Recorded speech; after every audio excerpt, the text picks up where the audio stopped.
इयत्ता 9वी पाठ 14वा ते जीवनदायी झाड. या पाठाचे लेखक आहेत भारत सासणे. मी राहत होतो त्या घराच्या माग एक लिंबाचं झाड होतं.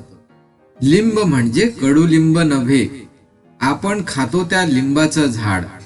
खिडकी लगतच होतं ते काटेरी आणि लिंबाच्या फळांनी गच्च लगडलेलं असं. लसलशीत हिरवगार आणि चैतन्यमय प्रदेश सगळा उन्हाचा होता. त्या भागात एकूणच उन्हाळा जास्त. आसमंत तापून जाई. आसपासची जमीन तापून करपून तपकिरी पडलेली दिसे. जी काही झाडं आसपास होती ती मलूल आणि काळपट हिरवी दिसत आणि पाणथळ तर परिसरात कुठंच नव्हती. सगळीकडे शुष्क कोरडी जमीन. घर सुद्धा तापून निघे. या सगळ्या पार्श्वभूमीवर ते झाड म्हणजे विलक्षण जीवनमय आणि जीवनदायी वाटे. खर तर भिंतीच्या उंचीचे झालेलं लिंबाचे झाड म्हणजे भोवतालच्या सजीवांच्या दिलाशाचं केंद्र झालं होतं.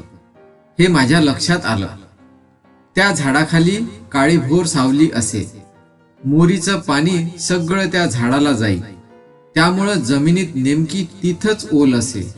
त्या ओलसर जमिनीत मला काही शंख दिसू लागले. आज इथं दिसलेला शंख उद्या तिथं दिसे. रात्रीतून तो बराच सरकलेला असे. लहान मोठे अनेक शंख मग दिसून येऊ लागले. मग लक्षात आलं की या झाडाखाली गोगलगायीची वस्ती आहे. इतक्या मोठ्या आकाराच्या गोगलगायीची वस्ती मी प्रथमच पाहत होतो. आणि प्रथमच मी असंही पाहिलं की त्या गोगलगायी शंख पाठीवर घेऊन तर चालतातच, परंतु त्या झाडावरही चढतात. फांदीवर चिकट रंगानं बरबटलेल्या गोगलगायी पाहणं, त्यांचा प्रवास निरखणं हा माझा आणि लहान मुलांचा कौतुकाचा कार्यक्रम होऊन बसला होता. लवकरच एक पारव्याची जोडी त्या गर्द हिरव्या आश्चर्यात दिलासा शोधू लागली. त्या जोडीनं काड्या काड्यांचं एक घरटं त्या लिंबाच्या काटेरी झाडात बांधायला सुरुवात केली. खिडकीतून किंवा दारातून हळूच पाहिलं की गुंजांच्या डोळ्यांची लुकलुकत्या नजरेची पारवी दृष्टीस पडे. भोवतालच्या रखरखीतून त्या जोडीनं एक थंड असा आश्रय शोधून काढला होता. माझा मुलगा तिथं वारंवार जाऊन पाही म्हणून मग ते जोडपं हळूहळू दिसेनासं झालं. चिमण्या आणि इतर पक्षी यांनी ते झाड नेहमी गजबजलेलं असे. जणू गातं बहरतं संगीतमय झाड. तुरेदार बुलबुल आणि पोपट नेहमी तिथं दिसत. त्या सगळ्यांचं ते झाड म्हणजे एक केंद्र, एक आकर्षण, एक आश्वासनाचं, विश्वासाचं ठिकाण झालं होतं. कलकलाट आणि गजबजाट त्या झाडानं जणू अनेक पक्ष्यांना जगण्यासाठी नवं आश्वासक निमंत्रण दिलं होतं. ते आश्वासन कंठोकंठी दूरपर्यंत पोचून भोवतालच्या तप्त वातावरणातून अनेक पक्षी त्या एकमेव थंड झाडाकडं थव्याथव्यानं येत असल्याचं माझ्या लक्षात आलं. झाडाखाली मुंग्यांचंही एक वेगळंच विश्व होतं. अनेक रंगी किडे सुद्धा त्या दलदलीत होते. एकदा पाहत असताना सापाची कात आढळून आली. झाडांवर खारीची वस्ती तर होतीच, पण थंड सावलीत कुत्रीही तिथं विसाव्याला येत. फुलांपासून ते फळांपर्यंत सगळा जीवन प्रवास त्या झाडाचा मला पाहायला मिळाला नाही. परंतु शेवटच्या बहरात फुलं लागलेली पाहिली. ही फुलं चिमुकली, मंद गोड वासाची आणि अद्भुत फळदार आश्वासन घेऊन आलेली असत. फुलांमुळं लवकरच त्या झाडाभोवती पंखधारी चिमुकल्या पऱ्या उडू लागल्या. फुलपाखरं आणि रंगीत उडते कीटक, फुलचुखे चिमुकले पक्षी आणि भुंगे. एका छोट्या फांदीवर मधमाशाचं पोळंही रचलं जाऊ लागलं. तेव्हा मात्र खिडकी लावून घ्यावी असं वाटू लागलं, पण त्या माशांनी कधी कुणाला दंश केला नाही. सजीवांसाठी जीवनदायी केंद्र अशी त्या लिंबाच्या झाडाची व्याख्या झाल्याचं माझ्या लक्षात आलं. पण इतकंच नव्हे तर माणसंही त्या झाडाकडे आकर्षित होत होती. ज्या कुण्या दक्षिणात्य स्त्रीने हे लिंबाचं झाड राहत्या घराच्या मागं केवळ भाडेकरू असताना लावलं होतं, तिनं त्या झाडाला कुंपण घातलं नव्हतं. मुक्त मोकळं झाड तिनं जणू कडूपणाच्या आणि कंजूशीच्या मर्यादा घातलेल्या नव्हत्या. आसपासचे लोक येत लिंबाची फळं मुक्तपणे घेऊन जात. फळं कधी कमी पडली नाहीत. फळांनी लगडलेलं ते झाड दृष्ट लावण्यासारखं, समृद्धीची भावना जागवणारं आणि जीवनदायी होतं सगळ्यांसाठीच. म्हणजे असं की माणसं, पशु पक्षी, कीटक, साप, कुत्री आणि खारी, गोगलगाई अशा सगळ्यांनाच ते आकर्षून घेत असे. भोवतालच्या काहिलीतलं विसाव्याचं आणि आनंदाचं जणू आशीर्वादमय आश्वासन आणि जगण्याचा दिलासा. इतकं महत्व त्या झाडाला आलेलं पाहून मी चकित होऊन गेलो होतो.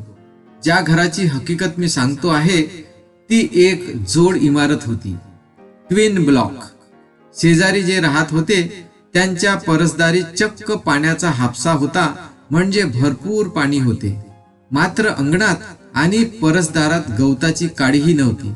माणसं उदास, दुर्मुखलेली, त्रस्त वाटत. त्या घरातली स्त्री नेहमी दागिने घालून बसे, परंतु पाणी आणि जमीन मुबलक असतानाही त्यांनी हिरवा आनंद पसरवण्याचा प्रयत्न कधी केला नाही. मला वाटतं झाड लावणं, ते जगवणं, त्याद्वारे दूरवर आनंदाचे आणि आश्वासनाचे संगीतमय संदेश पसरवणं आणि सर्व सजीवांचे आशीर्वाद घेणं ही एक प्रवृत्तीच असावी लागते. जो माणूस एखादं झाड जगवतो तो निसर्गात एक हिरवा चमत्कार रुजवत असतो. हे लिंबाचं झाडच बघा ना. ज्या कुण्या बाईने हे झाड लावलं होतं ती बाई इथून निघून गेली होती, परंतु जाताना एक अद्भुत नाट्य ती आपल्या मागे ठेवून गेली. दरवर्षी दर ऋतूत त्या झाडाच्या अनुषंगाने एक उत्सव साजरा होत असणारं, फुलं येत असणारं, घमघमाट दरवळत असणारं आणि मग एक अख्खा फलोत्सव, फळांचं लगडणं, हे सगळं घडत असणार. मी तर केवळ एका ऋतूतला सजीवांच्या जागत्या नांदत्या अस्तित्वाचा साक्षीदार होतो. पण शेजारची ती माणसं, ती अनेक वर्ष त्या घरात राहत आलेली होती, परंतु न त्यांनी ते हिरवं कौतुक पाहिलं, न त्यांनी झाडं लावली, न त्यांनी फुलं फुलवली. हा निसर्गातला आनंद त्यांच्या मनात कधी पोचल्याचं मी पाहिलंच नाही. म्हणूनच कदाचित ती माणसं त्यांच्या परस अंगणासारखीच उदास, भकास, तपकिरी अशीच वाटत राहिली मनानं. ते झाड लावणारी ती दाक्षिणात्य बाई एकदा तिच्या मुलासह आमच्या घरी आली होती. तिनं आल्याबरोबर प्रथम जाऊन ते झाड पाहिलं. तिचा तो हळवेपणा मला सृजनाशी संबंधित वाटला. मला वाटतं सृजनाशी, नवनिर्माणाशी, निर्मितीशी मन जोडलेलं असेल तर ते ताजं राहतं. झाडांना फुलवणं, रुजवणं, त्यांचा हिरवा संदेश दूर पोहोचवणं, यातून मन सृजनात्मक आणि आनंदी निर्मितीक्षम होत असावं. एक मागं ठेवलेलं फळदार झाड किती जीवांना जगवतं, आनंद देतं, जीवन देतं, आश्वासन आणि आशीर्वाद देतं, हे पाहिलं की मन थक्क होतं. हे मर्म ज्यांनी जाणलं ते मला वाटतं आनंदी राहतात. जे नुसते भौतिक गोष्टीचा ध्यास घेतात, दागिने लेवून बसतात, त्यांच्या भोवताली कधी हिरवं झाड उगवत नाही आणि त्यांच्या मनात कधी पक्षी चिवचिवत नाहीत. आनंदापासून ते बिचारे वंचित राहत असावेत. त्या जीवनदायी झाडानं आपल्या हिरव्या भाषेत मला असं बरंच काही सांगितलं.